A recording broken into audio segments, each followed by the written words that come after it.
Welcome to the Lowdown Podcast, the show where we dive deep into the topics that directly impact the evolving originator. I'm your host, Connor Bartley. Bam! And joining me today is possibly the most interesting dude in the business, a former Major League Baseball player, a podcast host of his own, with some really interesting guests and some great content, by the way, Pat, and a top 20 producer in the United States. From St. Louis, Missouri, Pat Doyle, welcome to the Lowdown. Wow, that's a hell of an intro. Thank you. Hey man, I don't spare it, man. I come with the heat. So listen, I'm Great. excited to have you on the show, get your story out there, and have others be just inspired by your journey. You've got to have a super unique story about how you got into business. So let's just start there, man. So drafted by the Cincinnati Reds, then somehow mortgage. Like, how did that all happen? I mean, it's a really crazy story. My mom was an originator for 47 years. Okay. So And yeah, it was towards the end of my baseball career. I honestly, I was getting burnt out on baseball. I wasn't moving in the direction that I wanted to be moving with baseball. And so I came home one off season and my mom I got my finance degree from college. So my mom's like, well, why don't you come in and see how this works? And I was like, okay. So I started doing behind the scenes stuff while I was still working out and training and still trying to make that decision with baseball. I still went to spring training that next year. But once I started in October on this side, October of 14. Pat took my licensing exam in November, passed. And then because everybody at that time's renewing their license, I actually didn't get my license until like March of the next year. So I'd already left and started spring training, and then got there and just realized like I was done with it. Like I was so over baseball at that point that I retired and called it a day and started doing this full time and never looked back. That's awesome, man. So you get into originating, and I can't imagine it was something that you instantly fell in love with, or maybe you did, but what was that? Was there a moment in there where you realized, hey, this is something I really want to pursue as a career long term? Yeah, I mean, it was great because, we're in one of the most competitive industries you can be in. And I had just left being one of the most competitive people that you could possibly be and being a baseball player and being a pitcher at that. And so it was just kind of a natural fit. Like, it was funny. I was talking to somebody last night that baseball players typically fall into 3 jobs after they're done playing: mortgages, insurance, or financial advising. I had all 3 options thrown at me, and it just seemed like this was going to be the best route for me to go in. Hindsight 2020, maybe have chased the financial advising dream that I always had. Who doesn't love that residual income instead of having to start over every month? Yeah, I mean, it was great. No, I'm glad that I made the decision. And I work with a lot of financial advisors now, so it's cool to have those kind of conversations and network with those kind of people that's what I wanted to do, and they're asking me about things that they should know, because that's just kind of my value add to things, is just being a nerd in the market. So Yeah. Did mortgage come natural to you, or was there? Honestly, I feel like it did. I feel like it really started to click for you? I feel like it did. I mean, I feel like having grown up around or in this business, and just, I guess, through osmosis, just listening to my mom say all the things, it just kind of. But I will say, I have some amazing mentors, like my business partner that I work with, and then the branch that I'm a part of is incredible. I mean, we've been with Guild now since 18 through 24. My branch won branch of the year twice. So yeah, no, it's like the people that are there, the just what they do is incredible. And it's one of those things, like I couldn't have been put in a better position to learn from better people. Yeah. So is branch of the year determined solely on production, or like how do they? So production, not solely, because I mean, we're in the Midwest and we're Right. Yeah. Loan values are low, right? right. I think our average loan amount out of our branch is maybe 200,000. So it's not so much volume, but if you look at the total units that come out of our branch, I don't think there's another branch that touches us. I mean, my team alone, we're closing 300 plus deals a year. And that's and every team that's in our branch is doing at least 250. So then there's 4 teams out of there. And so like I'm surrounded by people that are just amazing, and I couldn't ask for a better group to learn from. As well as, I mean, who doesn't want to see their name at the top of the list every month? Like, hey, we're going to be super competitive. So yeah, I mean, there's just like kind of an inner thing there between everybody in our branch, as well as our region, as well as the company. But we always know, like, we're never going to see our name at the top of the list for volume, just because of our loan amounts. But we know that there's nobody that's going to beat us when it comes to units. Yeah.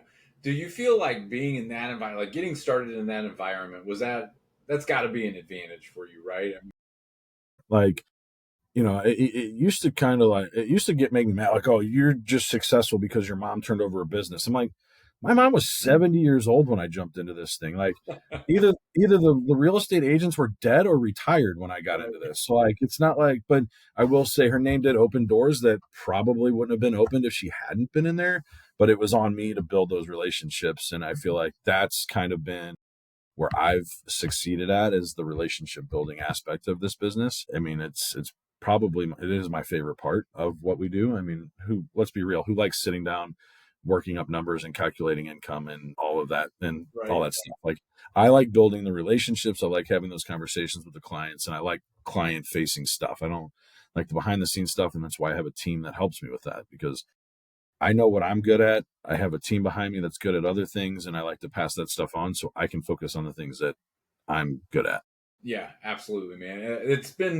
This has been something that's come up a lot on previous episodes of the lowdown with other guests.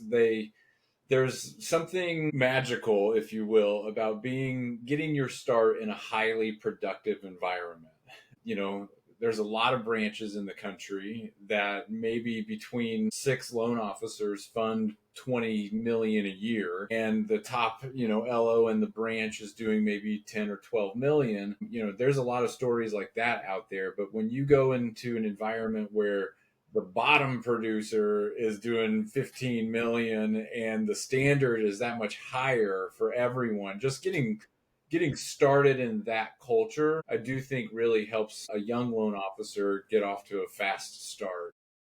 I couldn't agree with you more on that one. I mean, it was how fast like my business partner, the guy that I ran my team with, plus all of the other ones, were like, how fast can you get to $1 million a month? Mhm. And so they were just pushing, like, get to a million, get to a million, get to a million. I think I'm hitting a million a month since I was 6 months into the business, and I haven't looked back. Yeah. Like, if I don't close them, like, that's the thing. Like, if in our branch, like, honestly, like, if you're not doing 2 million a month, like, you're failing, Right. which is a lot of pressure, especially now with the way the market is. I mean, you don't have as many licensed loan officers, you don't have as many licensed agents. So the ones that are left, like, this has been probably the toughest year for me in terms of getting real estate agents to meet, just because the loan officers that are left are really, really good. The real estate agents that are left are really, really good. And they already have these established relationships. So breaking into those and trying to establish new relationships with those agents has been really, really hard this year. And like I said, this has probably been the toughest year I've had in terms of making new relationships with agents because of that. But at the same time, we're also in an industry where the average age of a loan officer is like 55 years old. So here I am at 37, and I'm like, I'm kind of young. I'm going to be around for a little while. So like, hey, let's figure out that succession plan when that person leaves. So yeah, I mean, it's been great. And I think I do have an advantage being around the people that I'm around. Maybe not an advantage, just the motivation to want to do better. Right. Absolutely. On the subject of agents, and I mean, you bring up a great point, right? There are less and less loan officers in the business, but the ones that remain, they're winning the game of attrition, and they're great at what they do. So, how are you separating yourself and the value that you provide and the way that you serve those business partners? That's a great question. Honestly, I think right now it's been a game of just, continuing to strengthen the relationships of my top agents. And then I think, I probably have 10 or 15 agents that I might do that I would consider a B or C agent, where I'm not doing like, I'm not their preferred lender, where I might be on their list, but I'm not their number one. And so my goal on those is not so much trying to add in new agents, but continue to build the relationships of those agents, because I know right now it is very, very hard to get new agents to sit down and want to make that switch. They've got their, which is awesome that they're loyal, that's kind of the agents that we're seeing. Like, that's what you want. You want those loyal agents. I'm sitting here hoping that I've developed the relationships that I have with my agents, that when a loan officer calls them, they're like, no, we're good. I got my guy Pat. Like, that's what we want. And you can't get mad at that. Like, you just kind of tip your hat at that loan officer and you said, hey man, like, good for you for maintaining that relationship and keeping it. And that's what I want to do right now, is just continue to strengthen those relationships. And then as we start to see some of these older loan officers fall out, like, that's where we're going to step in and position ourselves and kind of like, hey, listen, I'm still here. I haven't gone anywhere. You've been receiving my text message every Friday for the last 4 years. So like, it's there. I haven't gone anywhere. But yeah, I mean, that's really what it is just really just trying to stay top of mind, continuing to talk to them. The value add is, Guild is very good with first time home buyers, which I love working with first time home buyers. People may knock on it because they're not buying as expensive homes, but like, if you can get them early and you do a great job, guess what? You're their loan officer for life. So, I mean, like, I'm at that point now where I'm 10 years in and I've got, most of my business is now starting to come. Like, I'd say probably 40% of my business is now past clients, like, selling and buying new. And so that's just going to continue to build. And then as we're adding to agents, and as we're adding agents to the team, and those agents are continuing to grow and working on them growing and helping them grow, that business is just going to continue to bloom. Yeah. So how are you helping the agent grow? I mean, is it educational, social media? Like, what are some of the things that you guys are doing for? Yeah, so if you go on my social media, I like to have fun on social media. Social media is supposed to be social; it's supposed to be fun. So I do a lot of goofy videos, like bringing some of them onto the podcast. We've had them come on. Basically, it's free advertising for them. Let them pitch themselves. Let them talk about what makes them different. So it's cool to have that aspect of it. And if again, something like I know you talk with a lot of loan officers, but bring on some real estate agents.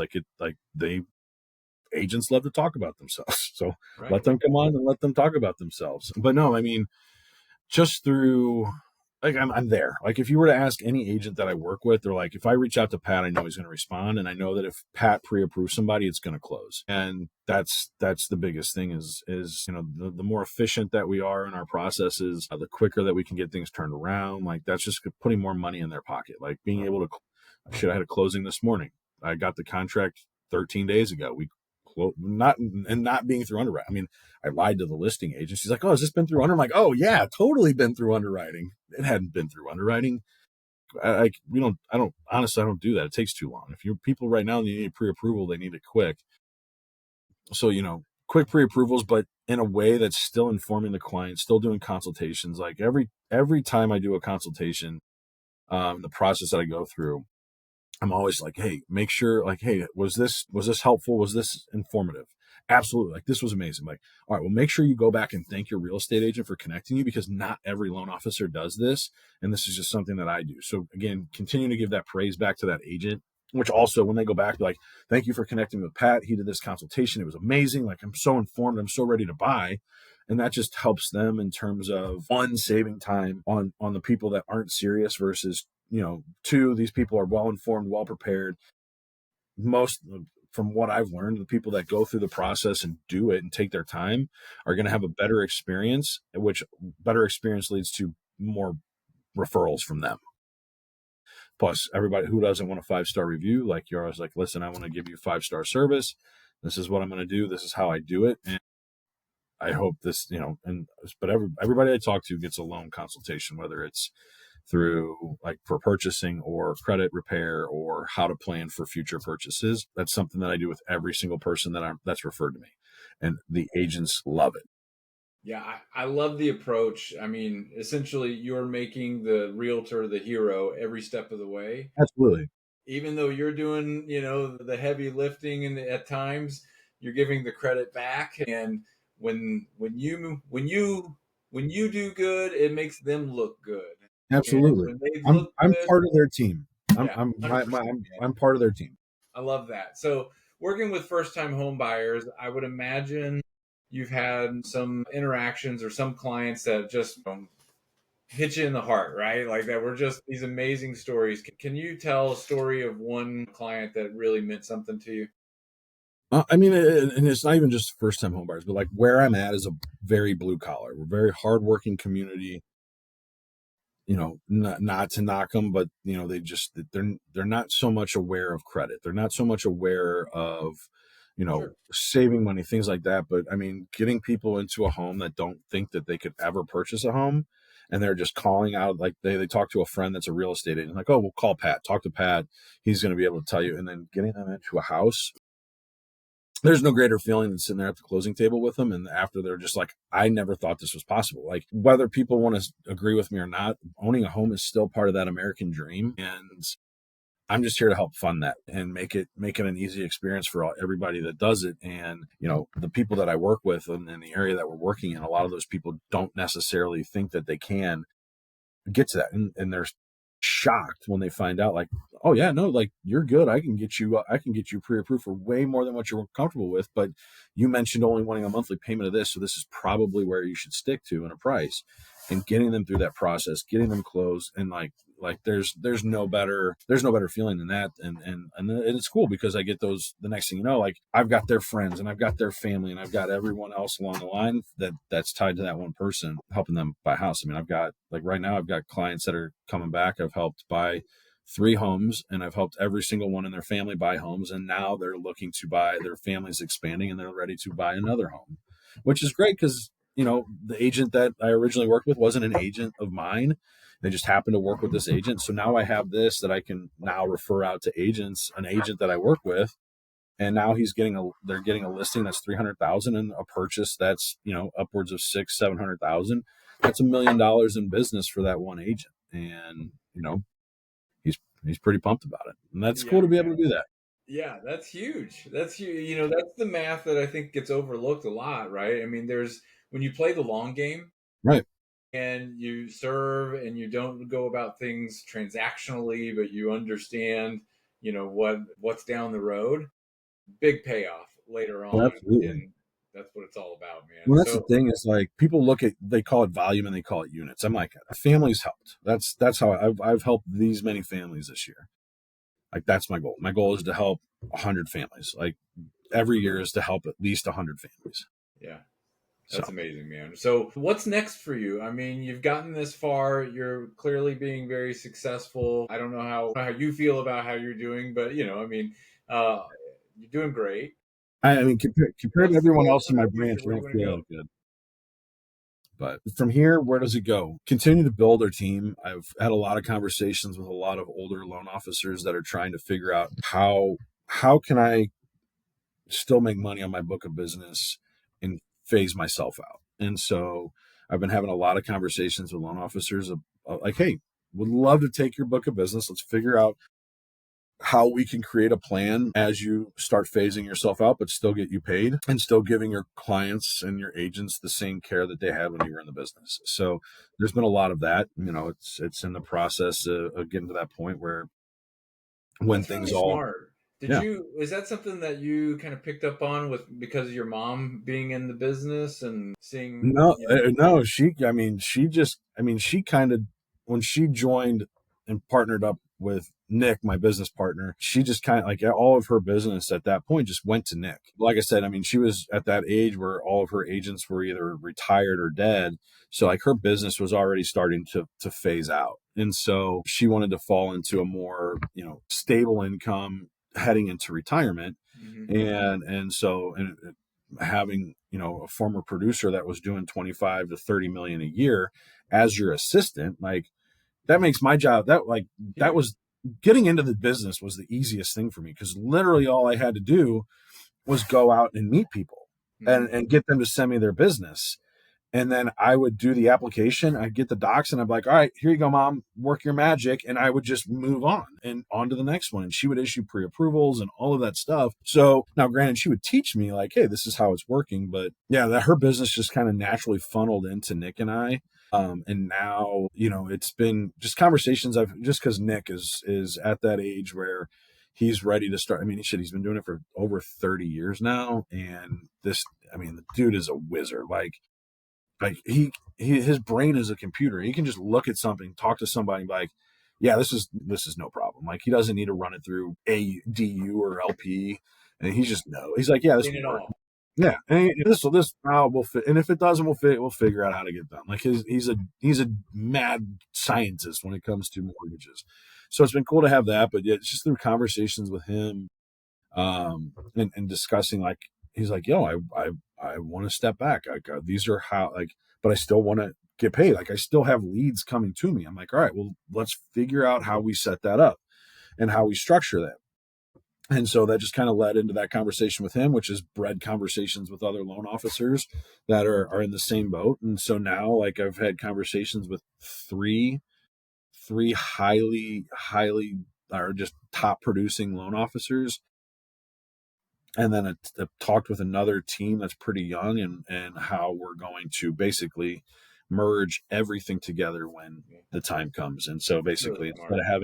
instead of having four separate teams, it'll be one big team. Yeah, I mean, I can't express how smart that is, because I just, from my experience talking with, loan officers that are getting near the end of their career, there is no exit There's plan, no from mortgage. You don't, although you're building a business as an entrepreneur, the entire time you're doing this, there really is no like sell it right, at the end, right? You've right. got No, to it's not. Well, and I walk think that's away. probably, honestly, with my background in finance and having a bunch of buddies that are financial advisors and working with a lot of financial advisors and loan officers, especially young ones, as you're getting into the business, partner with financial advisors.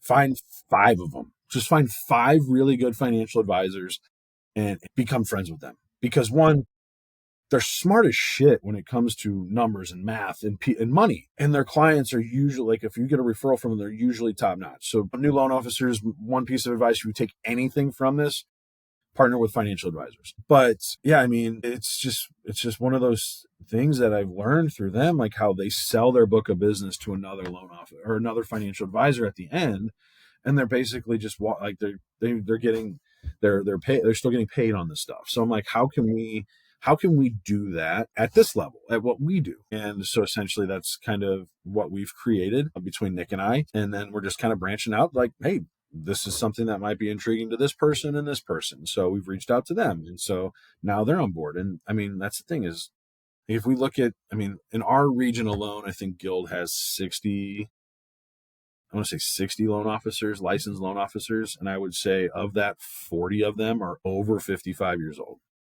And so now it's just having those conversations with those other loan officers and like, hey, Yeah.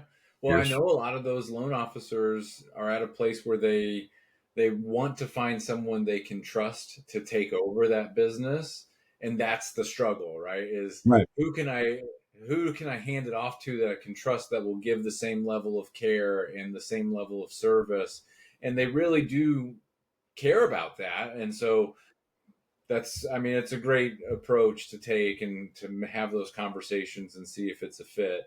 right. Well, and that's the thing is building those relationships with loan officers is the exact same as building those relationships with real estate agents. It's just Mhm. now, it takes time. They're not going to immediately trust you, and don't immediately go in like, hey, I want to set up a plan to get your book of business. Like, no, like, hey, I want you to get to that point where you and I just naturally have that conversation about, like, I mean, these other teams, they didn't approach me, or like I didn't approach them. They approached me.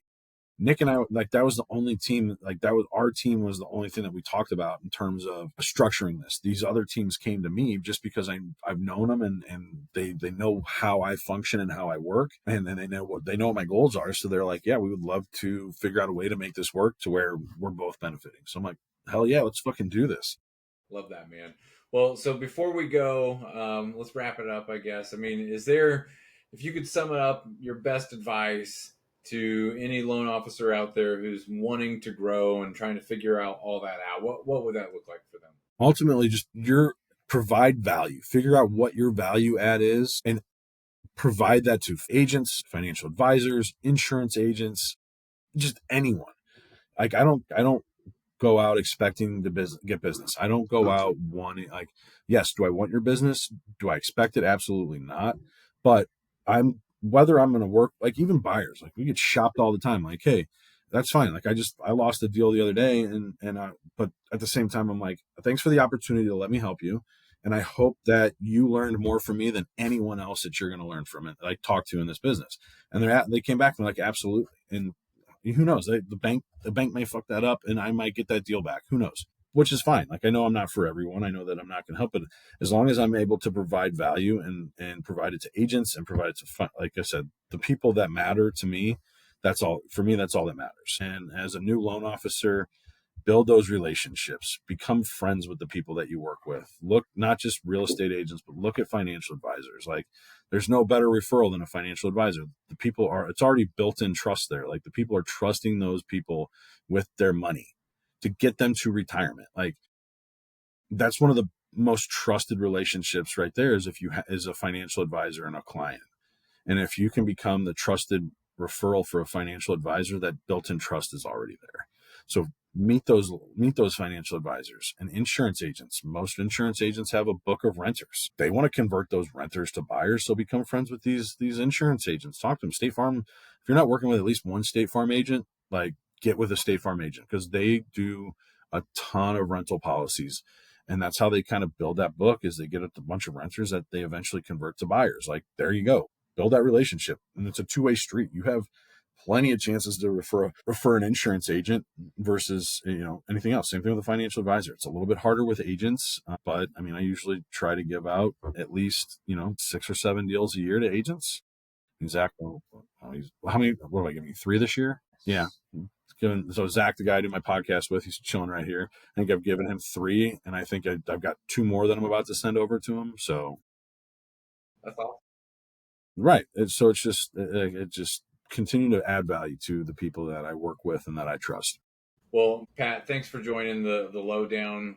Really Thanks for having me. appreciate you This was sharing fun. your story and all that. And high five to you, bam, and Bam. good luck to you in the future, man. I appreciate it. Thanks for having me on.